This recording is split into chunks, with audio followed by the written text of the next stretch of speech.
بسم اللہ الرحمن الرحیم الحمد للہ رب العالمین والصلاة والسلام على سید المرسلین وعلى آلہ وصحبہ اجمعین اما بعد۔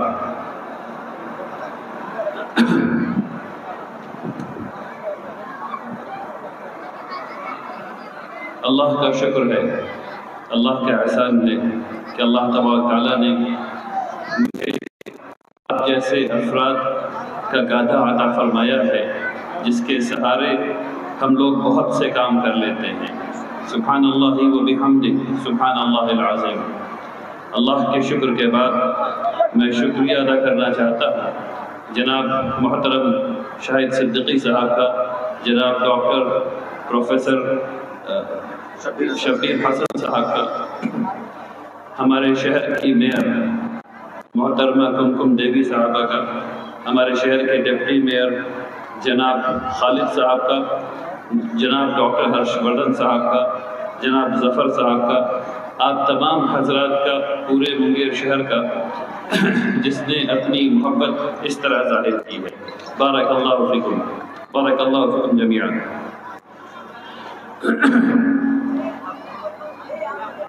دیکھیے، ابھی موقع جو ہے وہ تقریر کا نہیں ہے، لیکن یہ جلسہ آپ لوگوں نے ایک مناسبت سے کیا ہے، اس لیے ضروری ہے کہ اس مناسبت سے تھوڑی سی باتیں کہہ دی جائیں۔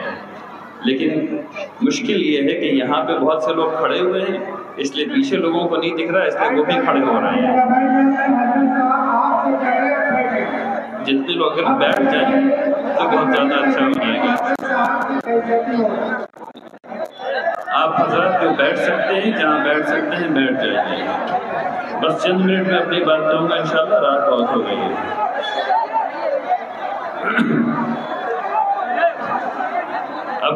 اب جب بیٹھ گئے ہیں تو خاموش ہو جائیے انشاءاللہ۔ دیکھیے، ایک تصویر کو سمجھیے، اور چونکہ نوجوان بہت ہیں اور چونکہ نوجوانوں کو زندہ بھی زیادہ رہنا ہے انشاءاللہ، اس لیے اس بات کو سمجھیے اور سب لوگ سمجھیے۔ ایک تصویر آپ کے سامنے رکھ رہا ہوں، اگر یہ سمجھ میں آ گئی تو ہندوستان میں بھائی چارگی کے ساتھ زندگی گزارنے میں آسانی پیدا ہوگی۔ ایک وقت ہے جب ہندوستان آزاد نہیں ہوا ہے، انگریز ہمارے حکمراں ہیں۔ ہندوستان میں تمام لوگ، چاہے وہ مسلمان ہوں، چاہے وہ ہندو ہوں، سکھ ہوں، عیسائی ہوں، بہت بڑا طبقہ ان تمام لوگوں کا انگریزوں سے لڑ رہا ہے آزادی کے لیے، اور ایک بہت بڑا طبقہ ہم سب لوگوں میں نہیں چاہ رہا ہے کہ انگریزوں سے آزادی مل جائے۔ اس بات کو سمجھیے، ایسا نہیں تھا کہ پورے ہندوستان میں ہر آدمی چاہتا تھا کہ ہندوستان میں انگریزوں سے آزادی مل جائے۔ بات سمجھ میں آ رہی ہے؟ لیکن جو چاہنے والے تھے، جو مرنے والے تھے، جو بھگت سنگھ ٹائپ لوگ تھے، ان لوگوں نے خوب محنت کی اور آزادی ملی۔ آزادی جب ملی، جس دم ملی، اس دم ہندوستان میں 568 ریاستیں تھیں۔ اس کا مطلب ہے کہ ہندوستان میں 568 جھنڈے تھے، 568 قانون تھا مختلف علاقے کا، جہاں جہاں جو راجا وہاں وہاں وہ قانون۔ بات سب کی سمجھ میں آ رہی ہے؟ اس کے علاوہ ٹرائبلز ہیں، اس کے علاوہ شیڈیولڈ کاسٹ ہیں، شیڈیولڈ ٹرائبز ہیں۔ ان تمام لوگوں کو اب جو کام ہاتھ میں آیا ہے، ہمارے ان لوگوں کے جن لوگوں نے آزادی دلائی اور اس کے بعد ایم پی بنے، ان کے ہاتھ میں جو کام آیا ہے وہ یہ آیا ہے کہ 568 ریاستوں کو جوڑ کر کے ایک بھارت بنایا جائے۔ ٹھیک ہے نا؟ اب اس کے اندر بات چلی، اور اس میں بات چلی کہ بھائی قانون کون سا لایا جائے گا، تو ایسا قانون بنایا جائے جس میں ہر قسم کے لوگ رہ سکیں۔ تو یہ والا قانون بنایا گیا۔ اس قانون میں دفعیں ایسی رکھی گئی جس سے ہر مذہب کے لوگ، چاہے وہ میجورٹی میں ہوں چاہے وہ مائنورٹی میں ہوں، اپنے اپنے قانون کے ساتھ زندہ رہ سکیں۔ اپنا اپنا قانون کا کیا مطلب؟ جب آپ کسی کا قتل کرتے ہیں تو کسی ایک مذہب کا قانون نہیں لگتا، وہ ہندوستان کا قانون لگتا ہے۔ ٹھیک ہے نا؟ خدا نخواستہ اگر کوئی مرڈر کر دے تو اس میں ہندوستان کا قانون لگے گا، اس پہ ہندوستان کی دفعہ لگے گی۔ لیکن آپ شرٹ کون سی پہنیں گے؟ کیا یہ حکومت بتائے گی کہ شرٹ کون سی پہنیں گے؟ لال رنگ کی یا بلو رنگ کی، آپ ٹوپی کون سا پہنیں گے، آپ چشمہ کون سا لگائیں گے، یہ ان سب کا چیز میں آزادی ہے۔ جب آپ مریں گے تو آپ کو دفنایا جائے گا، جلایا جائے گا، بہایا جائے گا، جا کر کے جنگل میں چھوڑ دیا جائے گا، کیا کیا جائے گا یہ حکومت نہیں بتا سکتی۔ اس کے لیے آرٹیکل 29 بنا دیا گیا۔ آرٹیکل 29 یہ کہتا ہے، آرٹیکل 29 کانسٹیٹیوشن کا، دستور کا، یہ کہتا ہے کہ تمام لوگوں کو اپنے کلچر کو بچانے کی، بڑھانے کی، پروموٹ کرنے کی پوری اجازت ہے۔ یہ وہ چیز ہے جو ہم لوگوں کو سمجھ میں آج کل تھوڑی کم آ رہی ہے۔ کل بھی میں نے یہ مثال دی، آج پھر یہ مثال دیتا ہوں۔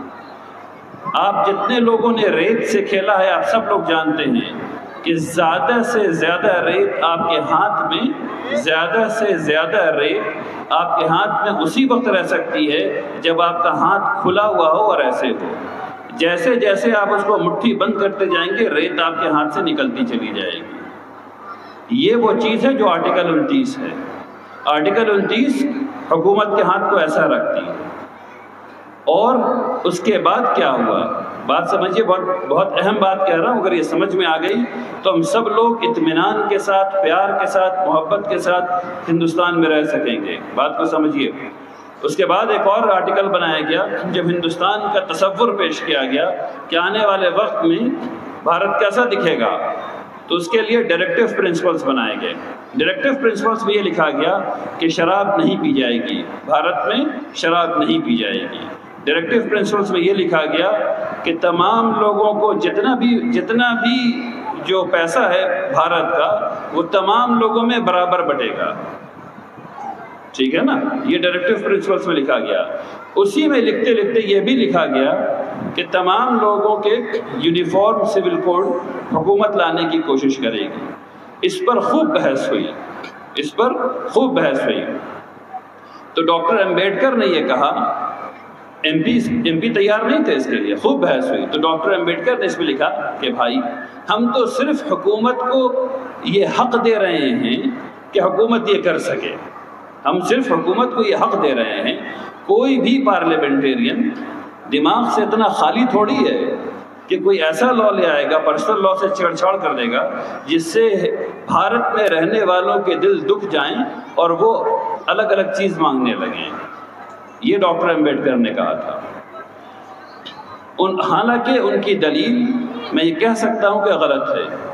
انہوں نے اس آرٹیکل کو بنانے کے لیے جو دلیل دی وہ یہ دی کہ ملک اس وقت مضبوط ہوگا جب اس میں اس آرٹیکل کے ذریعے ایکوالٹی ہوگی اور جسٹس ہوگا، یعنی یونیفارم سول کوڈ کو لگانے سے ایکوالٹی ہوگی اور جسٹس ہوگا۔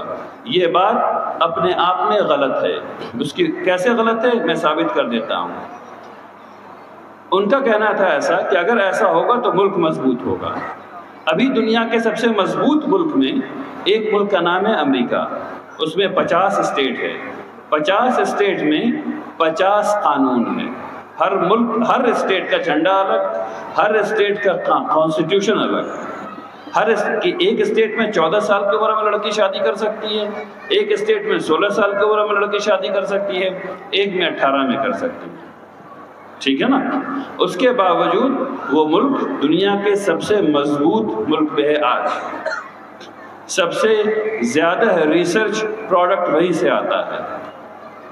ٹھیک ہے نا؟ اس میں کوئی نا اتفاقی تو نہیں ہے نا؟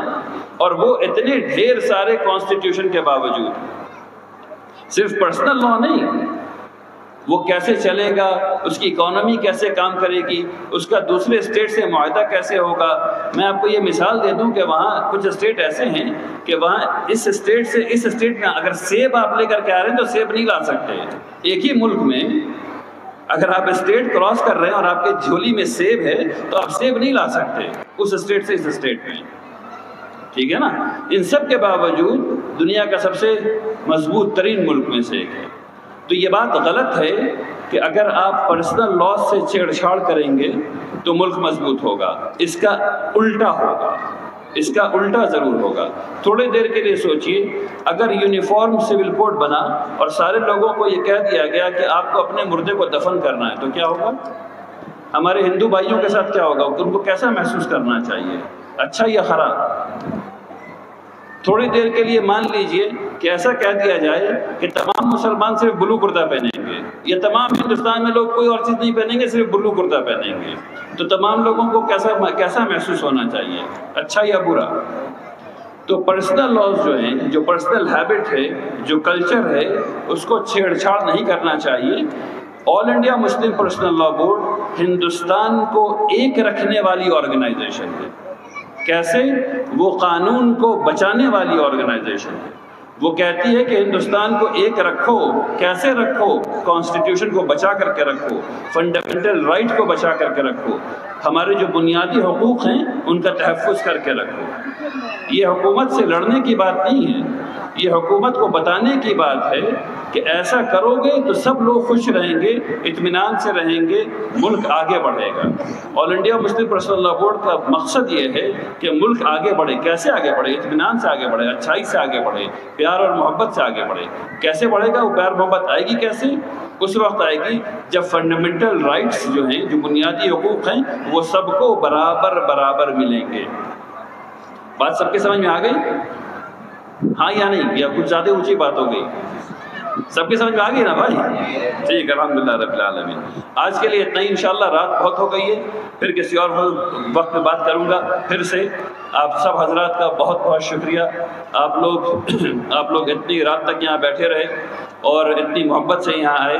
آپ کی محبت نے مجھے اپنی احساس ذمہ داری کو اور بڑھا دیا ہے۔ اللہ تبارک تعالیٰ سے دعا ہے کہ اللہ تبارک تعالیٰ ہم سب لوگوں کو مل کر کے ایک دوسرے کے ساتھ اچھائی کے ساتھ رہنے کی توفیق عطا فرمائے، آمین یا رب العالمین۔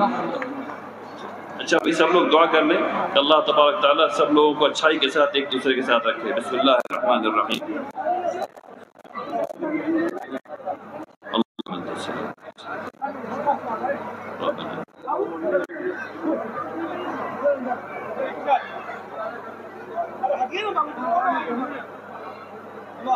آمین یا رب۔ آپ حضرات ایک خوبصورت مثال